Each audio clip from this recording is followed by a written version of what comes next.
কুরবানি সংক্রান্ত বিষয় নিয়ে কথা বলার মতো অনেকগুলো দিক আছে, সেগুলো আপনারা সামনে 3টা খুতবায় পাবেন।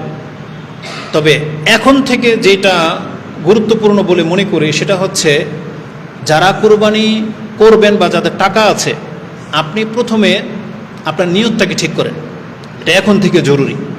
কুরবানির পশু তো আপনি কিনবেন, কিন্তু নিয়তটাকে এখন থেকে ঠিক করেন এবং কুরবানির বিষয়টা আসলে কি এইটা আপনি এখন থেকে শিক্ষাটা গ্রহণ করেন। কুরবানিটা কোনো প্রথা না, কুরবানিটা কোনো শো অফ না, মানে দেখানো কোনো বিষয় না, যেটা আজকে অধিকাংশ মানুষ শো অফ হিসেবে নিয়েছে। মানে আমি এতটা গরু কুরবানি করেছি, এত বড় কুরবানি করেছি, অমুক একটা অমুক তমুক, এরকম না। কুরবানিটা একটা ইবাদত। এটা এমন ইবাদত, এই ক্ষেত্রে আমাদের জানাশোনায় ঘাটতি আছে। অধিকাংশ মানুষ কুরবানিটাকে ফরজ মনে করেন, যেমন যাদের টাকা আছে তাদেরকে কুরবানি দিতেই হবে, তারা এটাকে ফরজ বা ওয়াজিব মনে করেন, কিন্তু বিষয়টা এরকম না। আবার কুরবানিটা হালকা কিছুও না, এর মাঝামাঝিতে, মানে এতটা গুরুত্বপূর্ণ একটা বিষয়। আমি চেষ্টা করি দুই একটা কথা আপনার কাছে পেশ করতে, তাহলে বুঝতে পারবেন। প্রথমত, কুরবানির ইতিহাস সম্পর্কে সবাই, অধিকাংশ মানুষই জানেন, যেটা ইব্রাহিম আলাইহিস সালামের থেকেই আমাদের পর্যন্ত এসেছে। মূলত এটা আরও আগের। মূলত কুরবানির ইতিহাস হচ্ছে মানুষের সৃষ্টিলগ্ন থেকে, মানে আমাদের পিতা আদম আলাইহিস সালামের যুগ থেকে এই কুরবানির প্রথা, এই কুরবানির ইবাদত, এই নিয়ম নীতি আল্লাহ সুবহানাহু ওয়া তাআলার বিধানে ছিল। এই সম্পর্কে আমাদেরকে কোরআনে একটু ইঙ্গিত দেওয়া হয়েছে। যেমন কোরআনে আল্লাহ সুবহানাহু ওয়া তাআলা কোন একটা প্রেক্ষিতে উল্লেখ করতে গিয়ে আদম আলাইহিস সালামের 2 ছেলের ঘটনা আমাদেরকে জানাতে বলেছেন। আল্লাহ নিজে বলেছেন রাসূলকে যে আপনি আপনার উম্মতকে আদমের 2 সন্তানের ঘটনাটা জানিয়ে দেন। কি ঘটেছিল? বলেছেন, ওয়াতলু আলাইহিম নাবা বানা আদম বিল হক। আদম আলাইহিস সালামের 2 ছেলের মাঝে যে সত্য একটা ঘটনা ঘটেছিল সেটা আপনি তাদেরকে পড়ে শোনান। সেটা কি? ইজ কাররাবা কুরবানান। তারা দুজনেই যখন আল্লাহর কাছে কিছু ত্যাগ, উপঢৌকন বা কুরবানি পেশ করেছিল, ফাতুকুব্বিলা মিন আহাদিহিমা ওয়া লাম ইউতাকাব্বাল মিনাল আখার। আল্লাহ তাদের 2 জনের একজনেরটা কবুল করেছেন এবং একজনেরটা কবুল করেননি। তারপরে শেষে বলা হয়েছে, একজন ভাই আরেকজনকে বলেছে ক্বালা লা আকতুলান্নাক, এটা একটা ঘটনার প্রেক্ষিতে। তারপরের টুকরাটা ক্বালা ইন্নামা ইয়াতাকাব্বালুল্লাহু মিনাল মুত্তাকিন। এই আয়াত থেকে আমাদের 2টা টুকরা নিয়ে আলোচনা হবে। প্রথম টুকরাটা হচ্ছে কুরবানি সংক্রান্ত বিষয়, যেহেতু এখানে ইজকাররাবা কুরবানান, তার মানে কুরবানি করার প্রচলনটা এটা ইব্রাহিম আলাইহিস সালাম থেকে না, বরং অনেক আগে থেকে। তাদের ধরন হয়তো ভিন্ন ভিন্ন ছিল। যেমন আমাদেরটা হচ্ছে পশু দিয়ে কুরবানি করতে হয়। আল্লাহ যদি ভিন্নভাবে বলতো আমরা ভিন্নভাবে করতাম। কিন্তু আদম আলাইহিস সালামের ছেলেদের কুরবানিটা কেমন ছিল? যার যেটা সামর্থ্য সে সেটা পেশ করত। তা আমরা তাফসীর পড়ে যেটা জানলাম যে হাবিল পশুপালন করত, এই জন্য সে একটা পশু আল্লাহর কাছে পেশ করেছে। আর কাবিল চাষাবাদ করত, কৃষিকাজে নিয়োজিত ছিল, সে কিছু শস্য আল্লাহর জন্য কুরবানি করেছে। এটা মূল ম্যাটার না, এটা তাদের সময়কালের ইবাদত ছিল। কেননা কারণ আমাদের সময়কালের ইবাদত হচ্ছে পশু দিয়ে কুরবানি করা। আল্লাহ সুবহানাহু ওয়া তাআলা এটা বলে নাই যে যারটা ছোট একটা গ্রহণ করা হবে না, যে খাসি দিলেও এর কুরবানিও হবে না, যে গরু দিবে বা উট দিবে তারটা হবে, এটা না। এজন্য আমাদের কুরবানি হচ্ছে পশু সংক্রান্ত। এখানে হাবিল আর কাবিল তাদের 2 জনের একজনেরটা কুরবানি কবুল হয়েছিল, আরেকজনেরটা কবুল হয়নি। সে কারণটা কি ছিল এটা আজকে থেকে আপনাকে জানতে হবে। যতজন মানুষ আমাদের বক্তব্য নেটে শুনে এবং আপনারা যারা আছেন যারা কুরবানি করবেন, আপনাকে আজকে থেকে এটা খুঁজতে হবে, গিয়ে পড়তে হবে। যেন আমি ডিটেলস বলবো না, আজকে গিয়ে আপনি কোরআন নেবেন, সূরা মায়দা 5 নম্বর সূরার 25 থেকে নিয়ে পড়বেন। এখানে তাফসীরে অনেক কথা পাবেন। আপনাকে জানতে হবে যে 2 জনেই কুরবানি করেছিল, 2 জনেই মুসলিম, 2 জনেই আদম আলাইহিস সালামের সন্তান, কিন্তু কি এমন কারণ ছিল যে আল্লাহ একজনেরটা কুরবানি কবুল করেছেন আরেকজনেরটা করেননি? কেন? এই কারণটা আপনাকে জানতে হবে। সেই কারণটা যদি আপনার আমার মাঝে থাকে তাহলে আপনি এটা বাদ দেন, বাদ দিয়ে কুরবানি করেন, তাহলে কবুল হবে না, কবুল হবে না। কারণ আল্লাহ সুবহানাহু ওয়া তাআলার নীতি কি? যেই কাজ, যেই অপরাধ ফেরাউন করেছিল, যেই অপরাধ ইবলিস করেছিল, যদি আদম কোনো সন্তানও সেই কাজ করে তাহলে আল্লাহ কিন্তু একই গণ্য করবে। যেমন আল্লাহ কি বলেছেন, শয়তানকে যারা অনুসরণ করবে তাকেও আল্লাহ শয়তান বলেছে। শয়তান সেজদা করতে অস্বীকার করেছে, কাফের হয়েছে। কেউ যদি নামাজকে অস্বীকার করে, ভাই যে যারা নামাজ পড়তেছে না তারা কিন্তু শয়তানের চেলা হিসেবে গণ্য হবে। এটা কোনো বাড়াবাড়ি নেই, বিনা বাড়াবাড়িতে বলতেছি। এই জন্য বিষয়টাকে আপনি রিয়েলাইজ করার চেষ্টা করেন। যে অপরাধ ফেরাউন করেছিল এটা যদি আপনার আমার বংশের কেউ করে একই অপরাধ, নবীর সন্তান করলেও একই অপরাধ। যদি এটা না হতো তাহলে আদম আলাইহিস সালামের 2 ছেলে তো মুসলিম ছিল, তাহলে একটাকে আল্লাহ সুবহানাহু ওয়া তাআলা কঠিন শাস্তি কেন দেবেন? নূহ আলাইহিস সালামের ছেলেকে কাফের ঘোষণা করা কেন হলো, যদি হচ্ছে রাসূলের সন্তান? তার মানে বোঝা যাচ্ছে যদি চরিত্র যদি মিলে যায় তাহলে আল্লাহ সেটাই কাউন্ট করবে। তাহলে আমাদের কুরবানিতেও যদি কাবিলের মতো কোনো কারণ থেকে থাকে তাহলে কিন্তু আল্লাহ কুরবানি কবুল করবে না। এজন্য আপনাকে জানতে হবে যে কারণটা কি। যে কারণটার কারণে হাবিলেরটা কুরবানি কবুল হয়েছিল আর কাবিলেরটা হয়নি, সেটা আপনি আজকে থেকে জানবেন। তবে এখানে আল্লাহ সুবহানাহু ওয়া তাআলা একটু ইঙ্গিত দিয়ে দিয়েছেন আল্লাহ কাদেরটা কবুল করে। আল্লাহ বলেছেন ক্বালা ইন্নামা ইয়াতাকাব্বালুল্লাহু মিনাল মুত্তাকিন, আল্লাহ মূলত মুত্তাকির ইবাদত কবুল করেন। তার মানে আল্লাহকে যারা ভয় পায়, আল্লাহর সন্তুষ্টিকে খেয়াল রেখে যারা কাজ করে, তাদের আল্লাহ সুবহানাহু ওয়া তাআলা কবুল করবেন।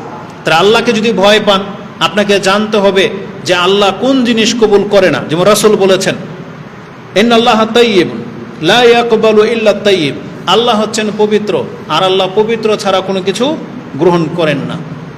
একজন সালাফ তিনি তার ছেলেকে বলতেছেন, তুমি যদি তোমার কোনো গণ্যমান্য পরিচিত, ধরো তোমার বন্ধু মহল বা অনেক উচ্চ লেভেলের কেউ যাকে তুমি সম্মান করো, যদি কোনো গিফট দিতে চাও তাহলে কি গিফট দিবা?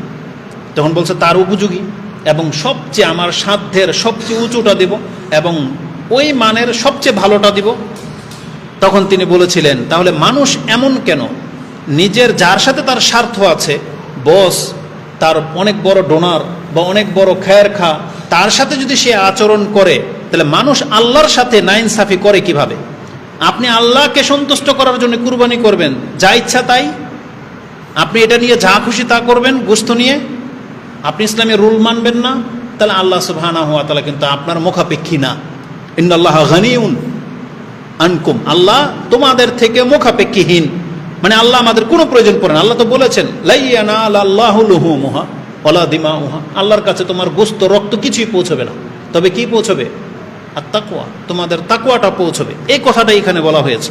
এজন্য যারা কুরবানি করবেন আগে অন্তরটাকে ঠিক করেন যে আমি আগে যা হয়ে গেছে হয়ে গেছে, এখন আমি আল্লাহর সন্তুষ্টির জন্য কুরবানি করতে চাই। তাহলে কুরবানি বিষয়ক আলোচনার মধ্যে আমি এটাকে বেশি প্রাধান্য দিচ্ছি। আপনি এই বিষয়টাকে একটু ভালো করে গুরুত্বের সাথে নেবেন। কেননা কারণ কুরবানি সম্পর্কে অধিকাংশ মানুষ বাড়াবাড়িতে লিপ্ত। তাদের বাড়াবাড়িগুলো কি? যেমন আমাদের সমাজের যেগুলো আমরা দেখতে পাই সেটা হচ্ছে প্রতিযোগিতামূলক কুরবানি করা। এটা উচিত না। প্রতিযোগিতামূলক আপনি কোরবানি করতে যেন না, আপনি আপনার সামর্থ্যের উপরে থাকেন এবং সামর্থ্যের মধ্যে ভালোটা দেখেন, কে কি করলো, কে কি আনলো। যেমন অনেক সময় বাচ্চাদের কথায় বাপ মার মন খারাপ হয়ে যায়, যাদের ওই যে ছোট ছোট বাচ্চারা আছে না, 10-12 বছরের বাচ্চারা, তারা বলে বাপ মাকে বলে উমুকের গরুটা এত সুন্দর এত বড়, আমাদের এত ছোট গরু আনলা। তখন বলে যে আমাদের বাচ্চারা এগুলো বলবে বা মন খারাপ করবে, এই জন্য ঋণ করে হলেও সুদে টাকা হইলেও বড় গরু কিনবে না। এগুলো চলবে না। ইবাদতের সাথে আবেগ চলে না। আপনার স্ত্রী বলবে শ্বশুর বাড়ি আছে, মেয়ের জামাইয়ের বাড়িতে কি পাঠাবেন, এই জন্য বড় গরু লাগবে না, এটা ইসলাম বলে না। ইসলাম আপনাকে ইবাদতের নীতিতে নিতে হবে। এজন্য এই সমস্ত কথাই চলবে না। প্রতিযোগিতাতে আপনি যেতে পারবেন না। আপনি একটা কিনেছেন, পাশের বাড়ির গরুটা একটু ছোট, তার অবস্থা দেখে আপনি হাসাহাসি করতে পারেন না, কারণ আল্লাহ আপনাকে কোটিপতি বানিয়েছে। তার আছে মাত্র 1 লাখ, সে যতটুকু পেরেছে কোরবানি এনেছে, তার কোরবানি নিয়ে কোনো হাসি ঠাট্টা তামাশা চলবে না। এগুলো থেকে বাড়াবাড়ি থেকে দূরে থাকেন। তৃতীয় যেটা করে আমাদের সমাজে, যে গত বছর কুরবানি করেছি, এই বছর যদি না করি তাহলে মানুষ কি বলবে বা পাপ হবে, এটা অনেকে মনে করে। না, এটা মনে করার কিছু নাই। আপনার গত বছরের সামর্থ্য ছিল, আপনি কুরবানি করেছেন, এই বছর নাই, কুরবানি করার দরকার নাই। আপনাকে ঋণ করে সুদের টাকা এনে কুরবানি করতে বলা হবে না, এটাকে মাথায় রাখেন। অন্যের ঋণ আপনার কাছে আছে, আপনি তার টাকা দিচ্ছেন না, আপনি কুরবানি করবেন না, এটা মোটেও কাম্য না। আপনি তার ঋণ পরিশোধ করেন, এই বিষয়গুলোকে মাথায় রাখেন। দ্বিতীয়ত হচ্ছে, অনেকে মনে করে যে এই বছর আমার টাকা আসছে, যদি কুরবানি করি, আগামী বছর যদি টাকা না থাকে তখন তো আবার কোত্থেকে টাকা পাবো। না, 1 বছর কুরবানি করলে পরবর্তী বছর থেকে কুরবানি করতেই হবে। এই যে কথাগুলো আমাদের সমাজে প্রচলিত, এগুলো সব বানোয়াট কথা, এগুলোর কোনো ভিত্তি নাই। কুরবানিটা কি এটা আপনাকে জানতে হবে। তো এই সমস্ত বাড়াবাড়ি থেকে বেঁচে থাকেন। অনেকে আবার কি করে জানেন, এই কুরবানির দিন আমরা লক্ষ্য করে দেখেছি, যখন অনেকেই কুরবানি করে কিন্তু তাদেরকে কেউ গোশত দেয় না, হয়তো অল্প দেয় বা দেয়ই না, তখন এরকম অনেক গরিবরা আমরা দেখেছি, তারা 10, 15, 20 জন বন্ধু বান্ধব মিলে একটা গরু কিনে এসে কুরবানি করে। ওটা কোরবানি তো না, মানে জবাহ করে করে গোশত বন্টন করে তারপরে বাসায় নিয়ে যায়। চারার নেকি কিন্তু পাবেন না, কোরবানি নেকি এভাবে হয় না, শুধু গোশত খাওয়ার জন্য এটা করতেছেন। কি দরকার আছে সমাজের সাথে তাল মিলিয়ে চলা? যার সামর্থ্য আছে সে গোশত খাক না, আপনি না খাবেন, আপনার কি দরকার আছে যে ওই দিন আপনাকে গোশত খেতেই হবে? ইবাদতের সাথে এইসব তামসা চলবে না। সর্বোচ্চ 7 ভাগ দেওয়া যায়, 7 ভাগকে 8 ভাগ করা যাবে না। আপনি যত কমে পারেন, একা দেন বেটার, 2 জনে দেন, 3 জনে দেন, এভাবে সর্বোচ্চ 7 ভাগে পুষতে পারেন, কিন্তু এর পরে গেলে আর কোরবানি গণ্য হবে না, ওটা গোশত খাওয়ার গরু হয়ে যাবে। আর গোশতই খেতে হবে কেন? জরুরি না এভাবে তাল মিলিয়ে একসাথে আচরণ করা। আর যদি করতে হয়, অনেক সময় কয়েক ভাই একসাথে আছে, সবার 1 ভাগ কেনার সামর্থ্য নাই, কিন্তু সবাই মিলে কিছু একটা গরু হয়তো 10-12 জনে মিলে একটা আনতে পারবে। আপনার জন্য সহজ অপশন হচ্ছে আপনি পুরো টাকাটা আপনার বাবাকে দিয়ে দেন, সবাই, সব ভাই বোন মিলে পুরো 14 গোষ্ঠী আপনার বাবাকে দিয়ে দেন। তাহলে এখন বাবা একা মালিক হয়ে গেল টাকার, সবাই মিলে বাবাকে 1 লাখ টাকা ধরিয়ে দিয়েছেন যে এটা আপনার। এখন বাবা যদি এই টাকা দিয়ে কুরবানি করে, তাহলে বাবা এবং আপনারা সন্তানরা সবাই নেকি পেয়ে যাবে। এটা একটা গুরুত্বপূর্ণ পয়েন্ট মাথায় রেখেন। বাবার কোরবানি সন্তানরা সব হক পেয়ে যাবে। আবার কোনো একজন ভাই যদি জবাহ করে, ভাইয়ের পক্ষ থেকেও তার পরিবারের লোকেরা নেকি পেয়ে যাবে, কিন্তু অন্য ভাই যার অন্য সংসার আছে সে পাবে না। কিন্তু বাপমার পক্ষ থেকে কুরবানি হলে সে এবং তার সন্তান সবাই কিন্তু ভাগ পেয়ে যাবে। এই জন্য যদি চালাকি করতে হয় এইভাবে করেন, সব টাকাগুলো বাপমাকে দিয়ে দেন, তাহলে ওনার নামে উনি কুরবানি করুন, ওনার পক্ষ থেকে কুরবানি করুক, তাহলে আপনি নেকি পেতে পারেন। জি, এই বিষয়গুলো ডিসকাস আপনারা ভালো আলেমদের কাছ থেকে করে নেবেন। তা আমি চাচ্ছি যে বাড়াবাড়ি করবেন না।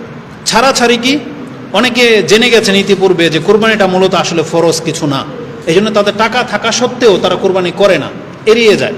আবার অনেক নাস্তিকরা দেখবেন কোরবানি নিয়ে পোস্ট দেয়। আর বাংলাদেশের আবহাওয়ার সাথে এই কোরবানির এই সময়টার সিজনাল একটা সমস্যা আছে। এই সময়টা বর্ষা, বৃষ্টির সময়, বন্যার সময়। আপনারা লক্ষ্য করে দেখেছেন, যখনই হজের সময় আসে, কোরবানির সময় আসে, কোথাও না কোথাও বন্যা দেখা দেয়, বাঁধ ভেঙে যায়, উমুক তুমুক হাহাকার লেগে যায়। তখন কিছু নাস্তিক টাইপের মানুষ আছে, ওই স্ট্যাটাস দেয়, বিবৃতি দেয় যে এই টাকাগুলা দিয়ে হজে না গিয়া এই এদেরকে দান করে দিলে তো বেশি নেকি হইতো। না, ধর্মের সাথে এইসব চলবে না। এটা আলাদা ফান্ড তৈরি করতে হবে, কিন্তু আপনার হজের টাকা দিয়ে না। হজ আপন জায়গায়, কুরবানি, কিন্তু ওটার জন্য আমরা আলাদা ফান্ড কালেক্ট করব। বন্যাটকে দিবেন, কারো টিনের ঘরের চাল লাগাবেন, আপনি জাকাত থেকে দেন। আপনার বিয়ে শাদী যে মেয়েদের করেন, তখন ওখানে যে সন্তানরে যে এত উৎফুল্লের সাথে খরচ করে বিয়ে করান, তাহলে ওখান থেকে দেন, কিছুটা কম খেয়ে দেন, কিন্তু ইবাদতকে স্কিপ করে না, এটা মাথায় রাখেন। কারণ ইবাদতের সিজন জীবনে একবার আসে, এই সিজন সবসময় আর আসবে না, প্রতিদিন আসে না। এই জন্য কুরবানি যেহেতু বছরে একবার আসতেছে, অবশ্যই এটাকে গুরুত্বের সাথে নেবেন। কুরবানির গুরুত্বের সম্পর্কে আমি এতটা বলতে চাই, আজকে আমরা এখানে যারা আছি সবাই মুসলিম, এখানে কেউ গরুর পূজারি না, কোনো হিন্দু, বৌদ্ধ, খ্রিস্টান এখানে বসেন নাই। আপনি কি লক্ষ্য করে দেখেছেন হিন্দুরা ওদের দেবতাকে সন্তুষ্ট করার জন্য কত শত পাঠা বলি দেয়? ওরা কিন্তু এই গোশত খায় না, ফেলে দেয়, কিন্তু বলি দেয় ওদের একটা মূর্তিকে সন্তুষ্ট করার জন্য। আর আমি আপনি আল্লাহর বান্দা, আল্লাহ আমাদেরকে সৃষ্টি করেছেন, আল্লাহ আমাদেরকে হেদায়েত দিয়েছেন, আল্লাহ আমাদেরকে শক্তি সামর্থ্য দিয়েছেন, আল্লাহ আমাদেরকে অর্থ সম্পত্তির মালিক করেছেন, কিন্তু আপনার অন্তরটা এত কৃপণ কেন যে আল্লাহর জন্য আপনি কুরবানি করবেন অথচ আত্মা কুলায় না? কেন এমনটা হয়েছে? তাহলে আমাদের চাইতে কি পুতুল পূজারীরা বেশি শ্রেষ্ঠ? পুতুল পূজারীরা ওদের দেবতাদের জন্য কত ওদের উদার অন্তর, লাখো টাকা দিয়ে মন্দির বানায়, ওদের দেবতাদেরকে ওরা ওই গোল্ড দিয়ে সাজায়, অথচ আপনার মসজিদের ভিতরে আইপিএস থাকে না। এত মরে গেল কেন আমাদের অন্তর? এটা মোটেও কাম্য নয়। কারণ রাসূলুল্লাহ সাল্লাল্লাহু আলাইহি সাল্লাম বলেছেন, অমাইয়ুকা শুহা নাফসিহি ফাউলাইকা হুমুল মুফলিহুন, যার অন্তরটা কৃপণতা থেকে মুক্ত, এরাই মূলত সফল কাম হবে। এজন্য মুসলিমদের অন্তরটাকে উদার রাখতে হবে। আর সবচেয়ে বড় পয়েন্ট কি জানেন? ওরা এই যে পাঠা বলি দিয়ে ওরা কি নেকির কাজ করতেছে নাকি পাপের কাজ করতেছে? এটার কারণে আর বেশি শাস্তি পাবে না? কিন্তু আমরা আল্লাহর জন্য কুরবানি করলে পাপ হবে না নেকি হবে? এটার নেকিটা কত আল্লাহ বলে নাই। কোরআন হাদিসের কোথাও কুরবানির নেকি কথা বলা হয়নি। আর যে হাদিসগুলোর মধ্যে আছে যে রক্ত ঝরার আগে গুনাহ মাফ, পশম ভরা নেকি, এগুলা হাদিস সহি না, একটাও সহি না। কুরবানির হাদিস সংক্রান্ত হাদিসের কিতাবে যত কিতাব আছে আপনি জেনে নেন, অধিকাংশ বা সবগুলা হাদিসে হচ্ছে দুর্বল। জাল পর্যায়ে আছে, কিন্তু সহি পর্যায়ে কোনো হাদিস পৌঁছে নাই। শুধু সহি হাদিস এতটাই যে রাসূলুল্লাহ সাল্লাল্লাহু আলাইহি সাল্লাম তিনি তার জীবনে কখনো কুরবানি ছাড়েননি, মানে প্রমাণ হয় না।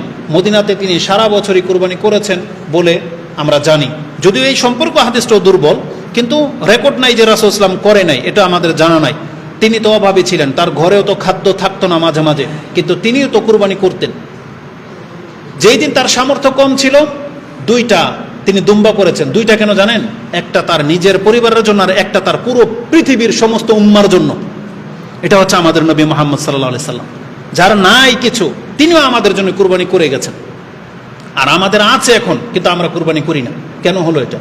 আর রাসূলুল্লাহ সাল্লাল্লাহু আলাইহি ওয়াসাল্লামকে যখন আল্লাহ সামর্থ্যবান করেছেন, ক্ষমতা দিয়েছেন, তার মতন পৃথিবীতে আজ পর্যন্ত কোনো বাদশা এটা করে দেখাইতে পারে নাই। জানেন সেটা কি ছিল? রাসূলুল্লাহ সাল্লাল্লাহু আলাইহি সাল্লাম বিদায় হজের মানে হজের সময় কয়টা উট কুরবানি করেছিল? 100 উট কুরবানি করেছিল একাই। তিনি নিজের হাতে 70টাকে 67টা নিজের হাতে একাই তিনি জবাহ করেছেন, নহর করেছেন, আর বাকিটা আলী রাদিয়াল্লাহু তাআলা করেছেন। আর আপনি নিজের একটা কুরবানি কিনবেন, তাও হুজুর লাগে জবাহ করতে, কেন নিজেরটা নিজে কেন করতে পারেন না? তা আমাদেরকে এই সব বিষয়গুলো জানতে হবে, যেটা ছিল আজকের খুতবার মূল বিষয়। তা আমি গুরুত্বের সাথে বলতেছি, কুরবানিটা ফরজ কিছু না, কিন্তু আবার হালকাও কিছু না, এটা আবার মাথায় রাখেন। এটা জানা থাকলে কি লাভ? জানা থাকলে আপনি নিজের জীবনে বাড়াবাড়ি করবেন না। ঋণ করে হলেও বা টাকা আছে কুরবানি না দিলে আমার অপরাধ হয়ে যাবে না, এমন বিষয় না। আবার এটাকে হালকাও করে দিয়েন না। এই জন্য মাঝামাঝিতে থাইকে আপনি কাজ করেন। যে কুরবানি করবেন সে নেকি পাবেন, যে করবেন না সে নেকি পাবেন না। এটা অত্যন্ত একটা ব্যাপার। এই সম্পর্কে হাদিসে কি আছে? কুরবানি কেন ফরজ না আমরা বললাম, কারণ দলিলগুলো এমনটাই প্রমাণ করে। কুরবানি মূলত কি? কুরবানি হচ্ছে সুন্নতে মুআক্কাদা, এটা অনেক বেশি গুরুত্ব। কিন্তু ইমাম আবু হানিফা রাহিমাহুল্লাহ তার মাযহাব অনুযায়ী এটাকে ওয়াজিব গণ্য করা হয়েছে, যে না দিলে গুনাহগার হবে, সামর্থ্যবানরা বিশেষ করে। আপনি এটা নিতে পারেন, কিন্তু মূলত হচ্ছে এটা সুন্নতে মুআক্কাদা। কারণ রাসূলুল্লাহ সাল্লাল্লাহু আলাইহি সাল্লামের হাদিসের ভাষাগুলো এমন। সেটা কি?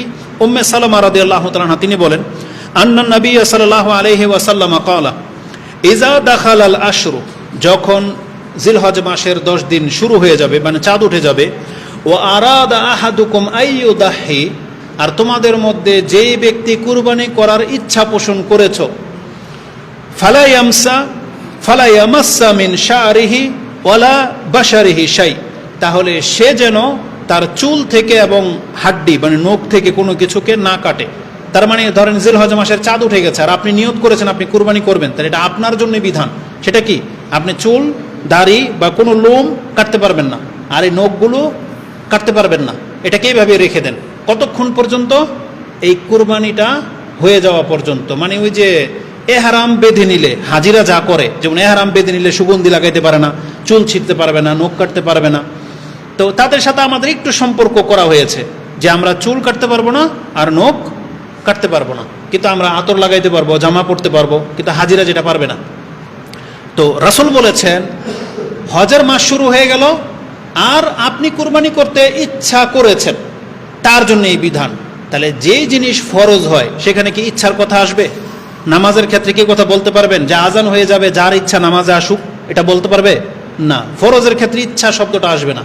এটা যেহেতু ঐচ্ছিক বিষয়, মানে নফল, অতিরিক্ত বিষয়, যার ইচ্ছা সে কুরবানি করবে, যার সামর্থ্য আছে সে করুক। এই জন্য রাসূল বলেছেন ও আরাদা আইয়ুদাহি, যেই ব্যক্তি কুরবানি করতে ইচ্ছুক, তাহলে বোঝা যাচ্ছে যেটা ঐচ্ছিক বিষয়, এটা হচ্ছে যার যার উপর আল্লাহ ছেড়ে দিয়েছেন, যার সামর্থ্য আছে সে কুরবানি করবে, যার নাই সে করবে না, এটা তার ব্যক্তিগত ব্যাপার। এই বর্ণনাটা আপনি পেয়ে যাবেন মুসলিমে 5011 নম্বর হাদিস, ইবনে মাজাতে হাদিসটি 3449 রয়েছে, তিরমিজিতে হাদিসটি 1523 নম্বরে রয়েছে, মুসলিমের আরেকটা বর্ণনা 5013 এবং 3150 পেয়ে যাবেন ইবনে মাজাতে। তো কোরবানি করা হচ্ছে ঐচ্ছিক বিষয়। কোরবানি করা ওয়াজিব কিনা এই সম্পর্কে যখন প্রশ্ন করা হয়েছে, যারা বলেছেন যে কোরবানি ফরজ বা ওয়াজিব পর্যায়ে, তাদের একটা দলিল হলো আবু হুরায়রা ক্বালা আন্না রাসূলুল্লাহ সাল্লাল্লাহু আলাইহি ওয়াসাল্লাম ক্বাল মান কানা লাহু সাআতুন, যার সামর্থ্য আছে, ওয়ালাম ইউদাহি, কিন্তু কোরবানি করলো না, ফালা ইয়াকরাবান্না মুসাল্লানা, তারা যেন ঈদগাহে না আসে। তার মানে রাসূলুল্লাহ সাল্লাল্লাহু আলাইহি ওয়াসাল্লাম থেকে একটা হাদিস কোট করা হয়েছে, যদিও অনেকে বলেছেন এটা আবু হুরায়রা রাদিয়াল্লাহু তাআলা আনহুর উক্তি, আবার কেউ বলেছেন এটা হাদিস। নাসরুদ্দিন আলবানী রাহিমাহুল্লাহ এটাকে হাসান বলেছেন, গ্রহণ পর্যায়ে এনেছেন। হাদিসটি ইবনে মাজাতে 3123 নম্বরে রয়েছে, আর মুসনাদে আহমদে রয়েছে। এই হাদিস সম্পর্কে বলা হয়েছে হাদিসের মানে দুর্বলতা আছে, কিন্তু নাসরুদ্দিন আলবানী বলছেন হাসান। তো এটাকে কেন্দ্র করে যারা বলেছেন ওয়াজিব, এই হাদিসের ভিত্তিতে যে রাসূল বলেছেন সামর্থ্যবান ব্যক্তিরা যদি কুরবানি না দেয় তাহলে তারা যেন আমাদের ঈদগাহে না আসে। রাসূল সাল্লাল্লাহু আলাইহি ওয়াসাল্লাম নিষেধ করেছেন, ধমক দিয়েছেন। তার মানে বোঝা যাচ্ছে যে সামর্থ্যবানদেরকে কুরবানি করতে হবে, কিন্তু এখানে ওয়াজিব প্রমাণিত হয় না। যদিও রাসূলুল্লাহ সাল্লাল্লাহু আলাইহি সাল্লাম পেঁয়াজ রসুন খেয়ে মসজিদে আসতে নিষেধ করেছেন, করেন নাই? তার মানে কি পেঁয়াজ রসুন খাওয়া কি হারাম? হারাম না, অপছন্দ করেছেন, ধমক দিয়েছেন, যাতে করে তিরস্কার করেছেন যাতে এই অবস্থায় মসজিদে না আসে। ঠিক আমরা ওইটাই বলবো যে কুরবানি করে নাই, নির্লজ্জের মতো মসজিদের মানে ঈদগাহে চলে আসছে, কিন্তু অথচ সামর্থ্যবান কুরবানি করে না। আমরা তাদেরকে ছোট চোখে দেখি, এইটাই ছিল ঘটনা, কিন্তু এটা ফরজ নফলের কোনো বিষয় না। কুরবানি যে সুন্নাহ, এই সম্পর্কে ইমাম বুখারী রাহিমাহুল্লাহ তিনি তার পর্বই করেছেন এভাবে, তিনি বলেছেন কাল আল বুখারী বাবু সুন্নাতুল উদহিয়া। এই পর্বটা হচ্ছে কুরবানির সুন্নাহ বিষয় সম্পর্কে, এবং তিনি কুরবানিটাকে সুন্নাহ বলে আখ্যায়িত করেছেন। কেন? তার কাছে দলিল হলো ইবনে ওমর রাদিয়াল্লাহু তাআলা আনহুমার উক্তি। কারণ ইবনে ওমর রাদিয়াল্লাহু তাআলা তিনি বলেন, তাকে যখন জিজ্ঞাসা করা হয়েছে তিনি বলেছেন হিয়া সুন্নাতুন মারুফুন, এটা তো সুন্নাহ এবং প্রসিদ্ধ আমল, মানে কুরবানিটা হচ্ছে সুপ্রসিদ্ধ সুন্নাহ আমল। তার মানে তারা এটাকে সুন্নাহ বলে ঘোষণা করেছেন, আর এটাই আমাদের কাছে মূল দলিল। এটা আপনাদের কাছে পেশ করলাম। আর এটা এমন সুন্নাহ যেটা রাসূলুল্লাহ সাল্লাল্লাহু আলাইহি ওয়াসাল্লাম থেকে একবার স্পষ্ট প্রমাণিত, তিনি করেছেন, প্রতি বছরই করেছেন, এটাই আমরা জানি। এবং যাদের সামর্থ্য আছে তাদেরকে এটা ছাড়া মোটেও উচিত না, কারণ আমাদেরকে সব সময় ইহুদি খ্রিস্টানদের খেলাফ কাজ করতে বলা হয়েছে। তাহলে আমরা এখন বর্তমানে আছি পৌত্তলিকদের খেলাফ, যারা পুতুল পূজারী তাদের খেলাফ। এখানে তারা গরুকে মা বলে, কিন্তু আমরা এটাকে আল্লাহ সুবহানাহু ওয়া তাআলার ইবাদতের একটা মাধ্যম মনে করি। এজন্য আমাদের গরু কুরবানি করাটা হচ্ছে আমাদের ইবাদত, আর ওদের হচ্ছে দেবতা। এজন্য ওদের খেলাফ গিয়ে আমাদেরকে এটা করতে হবে। যারা আল্লাহর বান্দা তারা কোনোদিন কুরবানিকে অস্বীকার করতে পারে না। যারা আল্লাহর বান্দা তারা কোনোদিন এখান থেকে পিছপা থাকতে পারে না, জীবনে একবার, বছরে একবার করে আসে। এজন্য এটাকে গুরুত্বের সাথে নেবেন। আজকে এতটুকুই বলবো। আর যারা কৃপণতা করবেন এটা তাদের মোটেও কাম্য না, উচিত না। তাদেরকে শুধু একটাই কথা স্মরণ করে দিতে চাই যে মুহাম্মদুর রাসূলুল্লাহ সাল্লাল্লাহু আলাইহি সাল্লাম সম্পর্কে বলা হয়েছে, যে বলেছিলাম যে হাদিসটা দুর্বল, কিন্তু বলে দিই যে কালা আকামা রাসূলুল্লাহ সাল্লাল্লাহু আলাইহি ওয়াসাল্লাম বিল মদিনাতি 10 সিনিন। রাসূলুল্লাহ সাল্লাল্লাহু আলাইহি সাল্লাম মদিনাতে 10 বছর বেঁচে ছিলেন। ইউদাহি কুল্লা সানাতিন, তিনি প্রত্যেক বছরই কুরবানি করেছেন, কোনো বছর ছাড়েনি। তারা এই হাদিসটা ইমাম তিরমিজি কোট করেছেন। ইমাম তিরমিজি রাহিমাহুল্লাহ বলেছেন হাদিসটা হাসান, কিন্তু নাসিরউদ্দিন আলবানী বলেছেন হাদিসটা দুর্বল, মানে এটা প্রমাণিত না। আলা কুল্লি হাল, যেমনটাই আপনি শিক্ষা গ্রহণ করে থাকেন এটাকে প্রাধান্য দিতে হবে। তবে কুরবানির আলোচনার মধ্যে যেটা সব থেকে বেশি প্রাধান্য দিবেন, আপনি তখনই কুরবানি করবেন যদি আপনি নামাজি হয়ে থাকেন। আপনি তখনই কুরবানি করবেন যদি আপনি হালাল টাকায় পশু কিনতে পারেন। আপনি তখনই কুরবানি করবেন যদি একটা হালাল পশু, যেটা হালাল হবে জবাহ করা, এমন একটা পশু কিনতে পারেন। অনেকে আছে যে ঈদের দিন পর্যন্ত গরু খুঁজে পায় না, ওই দাঁতে নাই 6 মাসের বাচ্চা, 1 বছরের বাচ্চা এনে কুরবানি করে দেয়। অথবা এমন বৃদ্ধ গরু যেটাকে ধাক্কা দিয়ে নিতে হয়, এমন গরু গোয়াল ঘর থেকে এনে দিয়ে কুরবানি করে দেন। না, এটা মোটেও কাম্য না। আপনি পশু পান নাই, ওই বছর স্কিপ করেন, কিন্তু যেটা জায়েজ নাই এমন পশু কুরবানি করা আপনার জন্য জায়েজ হবে না।